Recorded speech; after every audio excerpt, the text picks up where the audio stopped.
안녕하세요. 돈덥자입니다. 오늘은 제가 100만 원 정도 환전을 했습니다. 환전은 뭐 특별하게 한 건 아니고 제가 가지고 있던 이제 그 증권 계좌에서 100만 원을 이체한 다음에 달러로 환전을 했고, 그 왜 환전을 했는지, 그리고 요즘에 제가 또 비트코인을 눈여겨보고 있는데 왜 비트코인을 눈여겨보고 있는지에 대한 설명을 드리려고 이렇게 영상을 만들게 됐습니다. 그래서 시작하면, 오늘은 2026년 하반기에 과연 어떤 투자를 하는 것이 좋을 것인가에 대한 개인적인 전략을 공유해 보겠습니다 라고 했잖아요.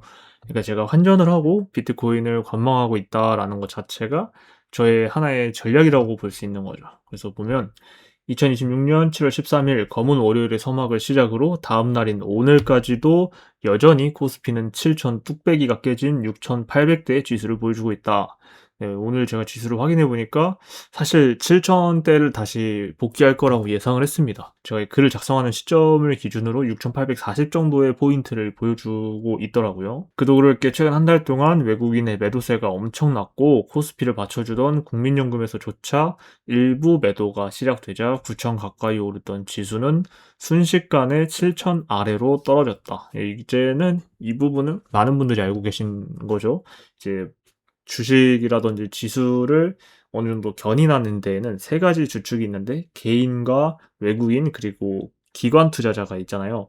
근데 최근에 이제 외국인들이 코스피를 매도하는 그 물량이 엄청 많아졌다는 얘기가 계속 한두 달 전부터 있었음에도 개인의 물량과 국민연금이 받쳐주는 게 있다 보니까 코스피가 막 그렇게 많이 급락을 하지도 않았고 어느 정도 지수를 받쳐주는 현상이 있었는데, 이제는 그 한계치를 넘어서게 되면서 코스피가 떨어지고 있다라고 보시면 됩니다. 제가 평소에 주식도 좋아하고 코인도 좋아하는데 부동산도 가끔 본단 말이에요. 그래서 습관처럼 살피던 집 근처 신축 아파트와 구축 아파트의 가격도 상승을 보여주고 있는 걸 발견했고, 신축의 경우 1,500만 원, 그리고 구축의 경우 500만 원 정도 오른 거를 확인했습니다. 이거는 뭐 부동산을 제가 직접 가서 확인한 건 아니고 그 네이버 부동산 있잖아요. 네이버 페이 부동산, 거기서 확인할 수 있습니다. 저번 주인가 확인했을 때 그 시세 최저가가 3억 7,500인가 막 그랬어요. 근데 지금 3억 9천이 돼 있고, 시세 최고가도 1,500이 더 올라와서 4억 4천까지 찍혀 있더라고요.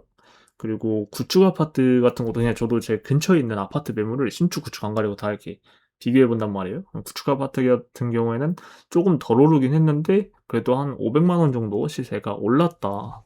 네, 저번 달에 제가 봤던 거에 비하면. 중요한 건 얼마나 올랐는지가 아닙니다. 왜냐면 제가 살고 있는 곳은 이제 뭐 서울, 강남 뭐 그런 데가 아니고, 서울도 아니고 흔히 말하는 지방 대장 지역도 아니에요. 예를 들어서 뭐 인천이라고 한다면은 인천에는 검단, 청라, 송도 같은 걸 대장 지역이라고 하잖아요. 그런 데도 아닙니다. 그런 데도 아님에도 불구하고 제가 사는 지역 쪽에 실거래가가 오르기 시작했다는 건 이미 부동산은 상승장을 출발했다라는 얘기예요. 얼마 전에 제가 동탄의 어떤 아파트 거래가가 2에서 3억 정도 올랐다고 한 뉴스랑 이제 관련해서 유튜브 자료도 좀 찾아봤는데, 이런 상승의 여파가 이제는 전국적으로 퍼지고 있고 이게 우리 동네까지 왔다라는 게 체감이 돼서 이런 내용까지 제가 블로그에다 남기게 됐습니다. 이렇게 보면은 국내 주식도 끝물이고 부동산은 이미 출발했다면, 지금 나와 같은 30대 초반이고 모은 돈도 별로 없고 벌이도 그저 그런 사람이 어떤 투자를 해야 될까에 대한 고민을 안 할 수가 없잖아요. 저 역시도 그랬고.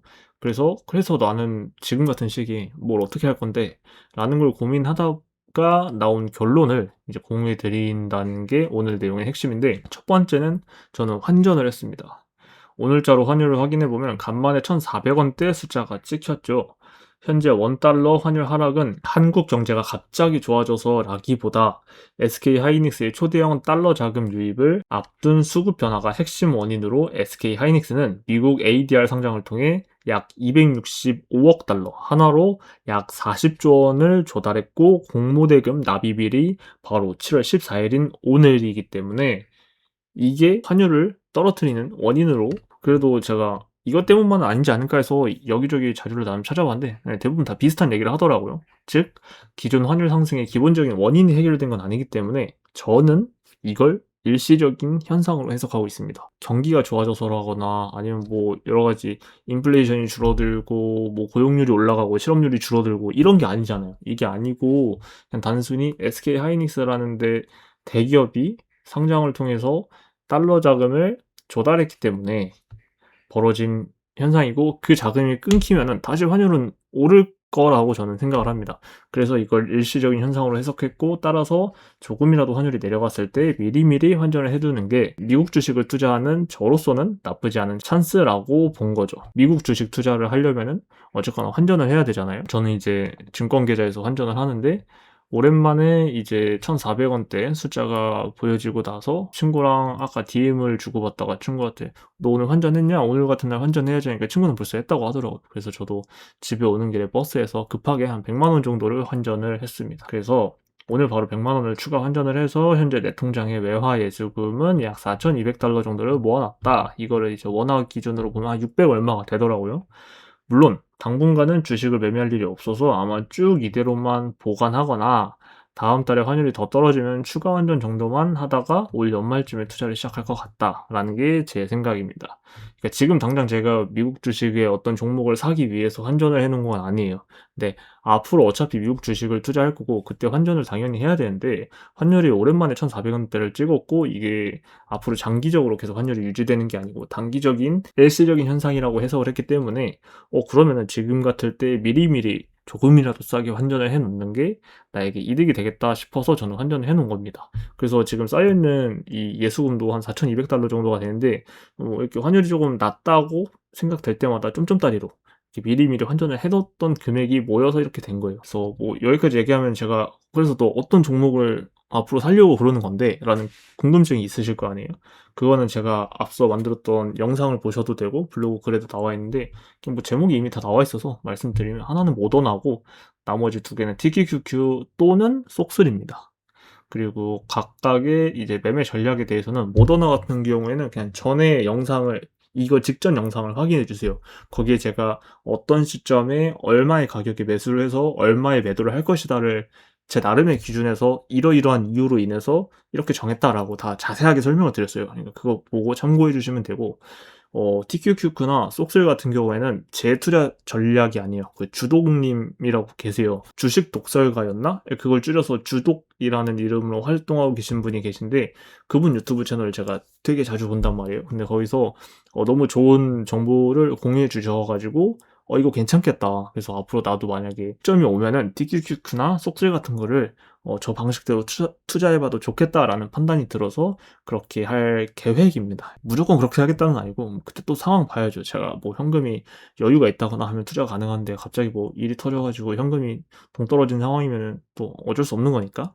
여튼 그것과 관련해서 궁금하신 분들은 그 주독님 채널 들어가셔서 최근에 올라온 영상 확인해 보시면 될 거예요. 그 티기스키어 뭐 이런 거 제목으로 써 있는 거 확인해 보시면 저 사람은 저런 시점에 저런 방식으로 투자를 하려고 하는구나를 되게 이해하기 쉽게 설명해 주시더라고요. 그래서 그런 거 확인해 주시면 되고 다음으로 이제 비트코인이에요. 사실 비트코인은 지금 들어가기 애매한 부분이 있긴 한데 현금 비중이 높다거나 아직 비트가 포트폴리오에 없는 분들이라면 지금부터 분할해도 나쁘지 않을 것 같다라는 게 제 생각입니다. 그리고 나서 제가 약간의 분석을 해봤어요. 2018년도 고점과 2022년도 고점을 기준으로 하락장은 대략 400일 정도가 흘렀다. 뭐 이건 다들 알고 있는 비트코인의 반감기 사이클에 의한 거겠지만 여튼 그냥 과거 차트로만 봐도 최소 고점 대비 400일은 흘러야 반등을 한다고 해석할 수 있다. 그래서 이 사진이 뭐냐면 제가 이거 일봉으로 비트코인 차트를 켰고 2018년도에 한번 엄청 큰 상승장이 왔고 2022년도에 상승장이 왔는데 그때 고점을 기준으로 이 턴어라운드 하는 지점까지의 날짜를 한번 세봤어요. 그랬더니 2018년도에는 396일 후에 이제 턴어라운드가 시작이 됐고 2022년도 하락장 같은 경우에는 420일 정도가 흐른 후에 턴어라운드가 본격적으로 시작됐습니다. 그래서 그냥 대략적으로 400일 정도는 그러니까 고점 대비 400일 정도는 흘러야 비트 가격이 턴어라운드를 하는구나 라는 그냥 아주 기초적인 분석을 해봤고 이걸 토대로 앞으로 하락장이 언제까지 이어질 것이냐를 대략적으로 예측해 본다면 2026년 11월 11일 정도로 나온다. 이제는 트럼프의 공약도 있고 기관 투자자들이 투입된 것도 있다 보니 많은 투자자들이 이번만큼은 탈 패턴일 것이다 라는 주장을 하고 있지만 탈 패턴 없이 사이클이 유지된다는 전제라면 올해 연말까지는 비트코인 가격이 하락할 것 같다라는 게 저의 시나리오입니다. 그리고 탈 패턴과 사이클 이 두 가지를 놓고 본다면 난 사이클에 조금 더 확률이 높다고 본다. 만약 만약 탈 패턴을 보여줄 것이었다면 진작에 패턴을 깼어야 하고 비트의 정고점은 2억 중반까지는 갔었어야 됐다. 왜냐면 탈 패턴을 주장하는 분들이 여럿 있었을 거 아니에요? 그분들이 하는 대다수의 이제 요번 사이클에서의 목표 금액은 최소를 2억 중반, 많게는 3억 이상까지 보는 사람들이 굉장히 많았는데 그게 다 틀렸어요. 진짜 다 틀렸어요. 왜냐면 전고점이 한화 기준, 그러니까 원화 기준 1억 8천까지밖에 못 갔으니까. 그런데 상승분이나 고점을 찍었던 시점 등을 보면 이전 사이클과 크게 다를 것이 없었기 때문에 앞으로의 하락장 역시 기존 반감기 사이클을 유사하게 타지 않을까라고 저는 생각을 합니다. 근데 제가 앞서 그랬잖아요. 이제 뭐 맨 처음에 비트코인을 현금 비중이 높다거나 아직 비트가 포트폴리오에 없는 분들이라면 지금부터 분할해도 나쁘지 않다라고 설명을 맨 처음에 드렸는데 저는 비트를 이미 과거에 담아놨습니다. 사진에 나와 있듯이 저는 비트를 많지는 않아요. 포트폴리오에서 일부를 가져가고 있고 현재 제 평단은 원화 기준으로 한 9천 초반 정도 됩니다. 그러니까 지금 비트 가격이 제 평단하고 거의 비슷하다고 보시면 돼요. 크게 차이가 없어요. 지금 평단은 최근에 산 건 아니고 2024년에 담았던 걸 아직까지 보유하고 있는 것으로 최근에 분할로 조금 더 담긴 했다. 그러니까 최근에 제 평단 가까이 오게 됐으니까 이때라면은 그러니까 시드를 좀 더 늘려봐도 나쁘지 않겠다 싶어갖고 한 두 번 정도 분할해서 조금씩 더 담았어요. 왜냐면 조금밖에 안 담았으니까 이 매수 평단가에 큰 변화가 없었겠죠. 근데 지금 이 글을 정리하면서 보니까 지금 더 담을 필요성이 안 느껴져서 11월까지는 이 시드를 유지하는 게 좋을 것 같다. 그러니까 저도 가격대가 괜찮으니까 더 늘려도 되겠는데 하고 여유 자금을 그냥 생각 없이 넣긴 했어요. 근데 오늘 이 글을 작성하면서 이럴 거면 굳이 지금 내가 사야 되나? 11월에 사도 안 늦겠는데? 라는 생각이 들더라고요. 그래서 그러면 11월까지는 더 이상의 비트 매집은 멈추고 그냥 관망 정도만 하자. 뭐 그래봤자 몇 달 안 남았으니까. 라는 게 제 생각입니다. 누군가는 이걸 보고 고점에 팔았어야지 라고 할 수 있다. 나도 그러려 했다. 내가 걸어둔 가격은 내 평단의 딱 2배, 그러니까 100% 수익률이 찍히는 곳에 매도를 걸어놨다. 저도 고점에 팔려고 했습니다. 제가 평단이 그때 9천 완전 극초반이었으니까 거의 1억 8천 가까이 원화 기준 갔다 했잖아요. 그래서 진짜 거짓말 안 하고 제 계좌의 수익률 98%까지 갔었어요. 그때 제 친구한테 전화도 왔었습니다. 너 이때 팔라고 하지 않았냐? 지금 팔 거냐? 그래서 안 그래도 매도 걸어놨다. 딱 100% 찍으면 팔 거다. 라고 했는데 거짓말처럼 98%까지 오고 이후 하락장이 시작됐습니다.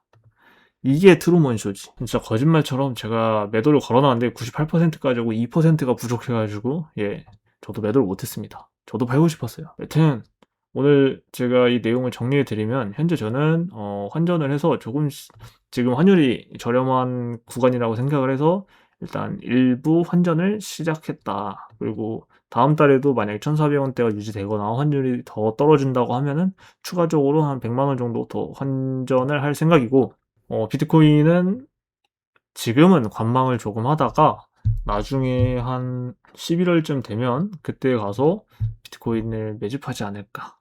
근데 뭐 매집이라고 해봤자 이미 어느 정도 사놓은 게 있기 때문에 그렇게 많이 사진 않을 거예요. 그래도 어, 제 자산 포트폴리오에 어느 정도 비중은 비트를 가져가는 게 나중에 조금 더 멀리 봤을 때 도움이 될 것 같다라는 생각이 들어서 비트를 아예 방관하지는 않을 것이다 라는 게 오늘의 제 투자 전략이었습니다.